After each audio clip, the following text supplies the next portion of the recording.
હાલો, જય માતાજી મિત્રો। તો આજે આપણે લીલી હળદરનું શાક બનાવવાનું છે। તો લીલી હળદર આપણે ખમણી દીધી છે અને વટાણા છે, પછી આદુ લસણની પેસ્ટ છે, મરચાં છે, લીલું લસણ છે, લીલી ડુંગળી, ટમાટર, કોથમરી। તો આ લગભગ 4-5 જણા માટે બનશે। 250 ગ્રામ હળદર છે, બધી માપસર છે। તો એના માટે આપણે ગેસ ચાલુ કરી અને ઘી જોશે મિત્રો। જેટલી હળદર છે એનાથી થોડુંક ઓછું હોય તો ચાલે, પણ એ બધું ઘી જોવે। હળદરને આપણે ઘીમાં સાંતળવી પડશે મિત્રો।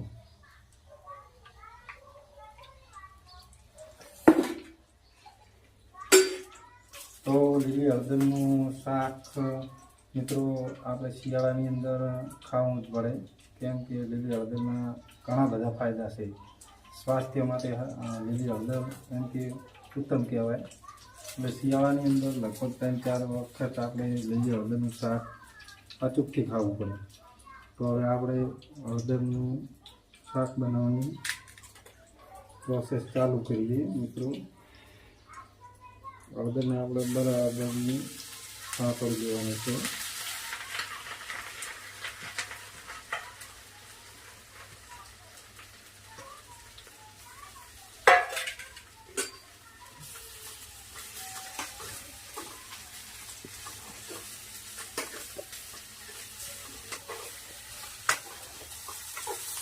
અને આપણે દાઢીના ગળાનું ખાસ ધ્યાન રાખવાનું છે।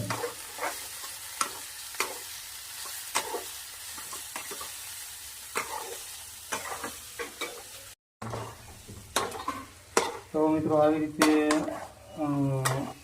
હલાવતું રહેવાનું છે અને દાઢીના ગળાનું ખાસ ધ્યાન રાખવાનું છે।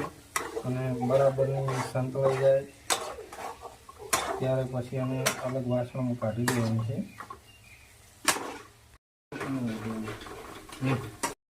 તો આપણે હવે ખાસ મસાલા નહીં નાખવાના, ખાલી જીરાથી જ વઘાર કરવાનો છે।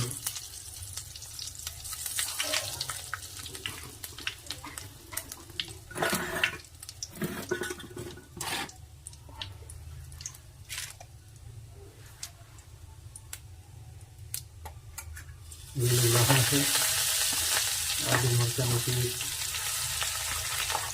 ડુંગળી,